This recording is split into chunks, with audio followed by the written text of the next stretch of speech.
19th of June. Welcome to Business Morning with me, Bosin Omafai. This is Channel Television, Nigeria's news leader.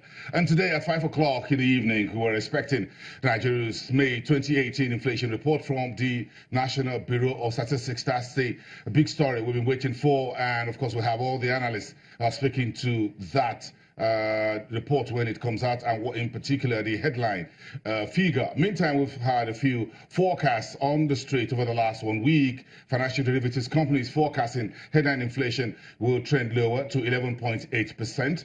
Meantime, the FSDH reports predicted the headline CPI at 11.5%, while Bloomberg says his consensus of his economists tracking will deliver to Nigeria report 11.4%. The Bloomberg consensus seems to be exactly on track with that of financial derivatives company. We'll hear from Bismarck Rwane, the CEO at Financial Derivatives, towards the end of the program to give us his first word ahead of 5 p.m. local time release of that report. Of course, the FSDH is also tracking that at 11.5%. Ayode Jebo, the CEO at Afrinvest, is here this morning on the show. He will give us the forecast from a securities trading firm, as well what the outlook is today for that inflation number.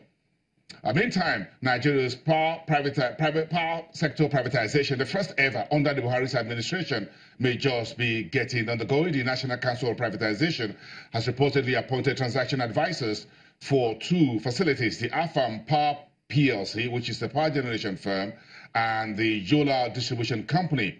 Yola, the owners of Yola Distribution Company says they're no longer interested in that business, so they're backing out.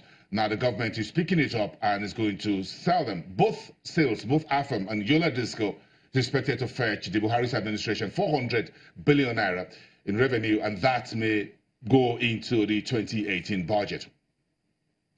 And this is one very important and good news for Nigeria's industrialization drive. Nigeria's foremost indigenous industrial facility located at Area Market. That market now will have its own power generation and distribution. The NERC, that's Nigeria's Electricity Regulatory Commission, has issued licenses to 2 firms to generate 9.5 megawatts and distribute the same to local, indigenous entrepreneurs who are located in Area. That market is Nigeria's largest industrial hub and is based in Aba, the economic epicenter of Abia State. Meantime, the Nigeria Civil Aviation Authority, that's the NCCA, has confirmed December 2018 as the takeoff date for Nigeria's new airline. That's coming decades after Nigeria Airways went moribund. And the joint FBI, the Department of Justice, U.S. Homeland Security, the Department of Treasury, and Postal Inspector Services of the United States joint operations has resulted in the arrest of 74 persons in the U.S. and overseas, including 29 Nigerians who are involved in cases of real estate, wire and email frauds.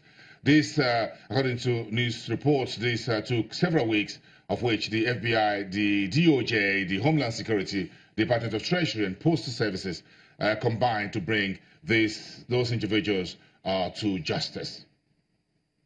And today is one of the big stories we're following very closely today, and that is the US FOMC decision day, the Federal Open Markets Committee. Everyone will be awaiting Powell's, the Fed chairman's decision today on the Fed fund rate hike. A press conference is likely by the Chairman Powell later in the day. That's part of the global markets and economic stories we're following for you as they birth home here on our shores. Where's the market? The oil and gas sector yesterday upstaged the rest of the big 4 in our coverage on a daily basis. The Nigerian stock market clawed back some gains on Tuesday, tracking Monday's figure. We traded about 14.4 million US dollars in net value. We climbed back to 39,000 by almost 1%. The market cap added about 20 billion to the gain. Roll that out and let's see what the primary numbers are. In terms of volume, that was 341 for 5.19 billion naira in less than 4,000 transactions. The banking sector was a little bit tepid, a negative 0.04%, despite a very aggressive bargain hunting. And GT, one of the tier 1 lenders, $5.3 million US. Consumer goods space, Dangote Sugar continued to play as a leader in that sector, $3.2 million US. In industrial goods, Dangote Cement, the market leader by capitalization, helped that sector about 0.5% in the grain. The insurance sidestepped the banking stocks by about 1%, while oil and gas was better than the rest of the four. You can see that they're sitting at 4.89%. What's the big story for the oil and gas stocks? Look at where we find out. Mobil, a very big stock in that space, fetched the sector about 5%, back to 183 per share. Owano remained unchanged, but supplied a very strong volume for the day in that space. You can see at the bottom there, $6.90. Eternal Oil, much smaller. Eternal Oil was a negative 4.48%, but Seplat also added to what Mobil brought to the table. Seplat, the only EMP, added 8.14%, and Japol, of course, a very small cap company, added 3.03% on 2.15 million ordinary shares. Quite a lot of story there. The unlisted securities market via the NESE was also positive by about 0.25%. That index, the USI back in the 600 territory. That's 61.06 there for you. Just a little bit of about 2 billion thereabout to the market cap. So the stock market is a little bit bumpy, but Nigeria's bond is sweet. Let's bring out your DJabo here, who is the CEO at Africa Securities, to a tee of today's team of conversations and analysis here on the show for the next 1 hour. Good morning. It's good to have you. Yeah, good morning. Good. Let's start with inflation. That's the big story. 5 p.m. That's towards the closing time today. What's your take?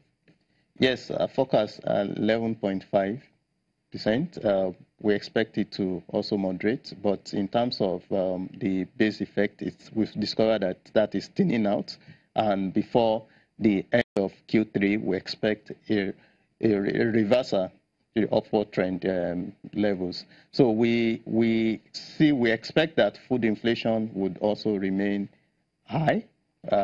Based on the planting season where we still are, and that would help moderate that base effect that we're supposed to see in the inflation rate. And let's get to stocks are bumpy. Yes, but the bonds, the Naira bonds, seem to be shining.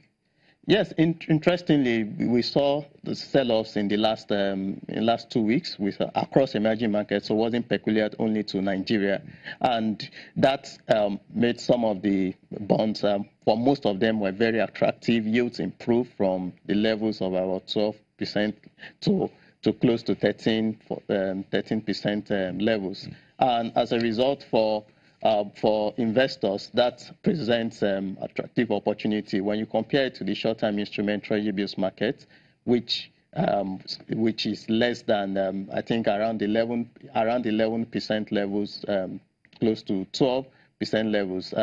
Would see that investors that may want to lock in in anticipation of a further drop in interest rates may want to take position in yields. When you see in terms of yield to maturity, or some of those bonds still look very, very attractive, and you have some bonds that not really.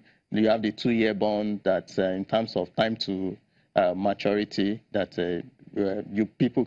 investors can also take advantage of. Liquidity is very tight at the fixed income end of the market. Central Bank keeps this regular treasuries, open market operations mop up. So where is this fresh liquidity coming into the stock market? Is it the same hedge funds folks that left us with a bitter taste of almost $1 trillion in our mouth? No, I feel we've seen an increase in participation from even the pension fund administrators. We've seen, and we discover when you look at what happened in the market last 2 weeks, market loss for close to 14 days before we saw the rebound.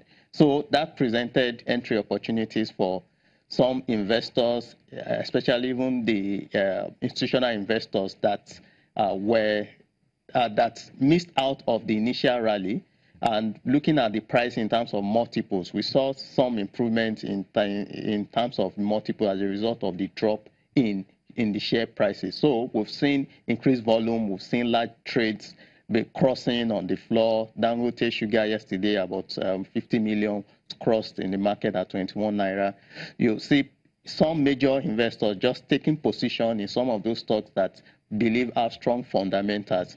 And we've seen some form of thinning out on speculations. There are some stocks that are still just gaining based on speculations, but compared to what we experienced in the first quarter, that most of those stocks that you've not even seen their result in the last 2 years were just on a gaining streak. So most people are doing, based on analysis, expectation of results, upside potential, taking major trades, major stake in some of these companies. Where is this consumer goods rally coming from? You mentioned Dangote Sugar, then I can add Cadbury, I can add Nestle, I can add Honeywell flour. It looks like almost all the big names in that space within that sector seem to have maintained this trajectory. Yes, when you look at the year-to-date performances of most of these stocks that you have mentioned, it's not been very attractive. Less than, when you take an average, maybe less than 15%. Some are even losing year-to-date in terms of performance because of the profit taking that we saw in the last 2 weeks. Most of these foreign investors also play significantly in the likes of Nestle, Nigerian breweries, and co. So taking profit, trying to reduce the exposure to emerging markets, that reduced in terms of the capital appreciation, so reverse the gains that had been accumulated in the first quarter to the second half of the year. So what we're seeing, we expect that as we progress, there are still major potential in terms of the fundamentals for these companies, though we saw sales across most of the consumer goods space reduced because in terms of the volume that they sold reduced, and on a year-on-year basis, the prices were increased significantly last year, and they couldn't do that again this year. And as a result of that, that affected their Q1 result. But with the improvement that we expect to see in the economy, purchasing power is supposed to also improve, and we should see that driving volume in the second half of the year. What's the big story with industrial goods? Yes, the cement industry, we know if the implementation of the budget is also expected to drive that.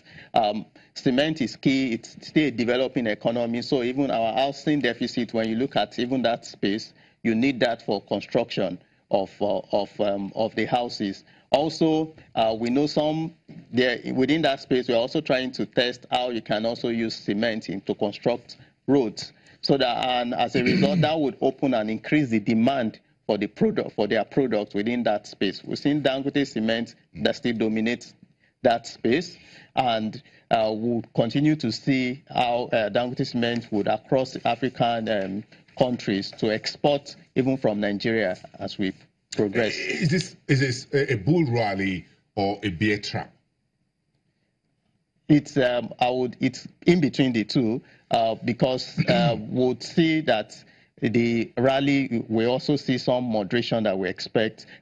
People are anticipating as a result of the new policy, the multi-level policy of the pension industry, which will take effect effectively at the end of the year. But we don't expect the PFAs to wait till the end of the year. That is also expected to drive performances within the equities market. Okay, 30 seconds. Should I watch the US Fed? Should I watch FX? Should I watch inflation? What is most important for the rest of the week? I think the US Fed is most important. And that's today? Yes. Later today. We're going to watch all of that. Thank you very much, Ayode Jebo, who is the CEO at Afrinvest Securities, the US Fed interest rate decision today. Keep that on your calendar, your time for the rest of the day. Let's talk about the new FMDQ clearing infrastructure. Kodi Ugoji, who is an associate executive director at FMDQ OTC Securities Exchange, is live here in the studios. After the break, you're watching Business Morning.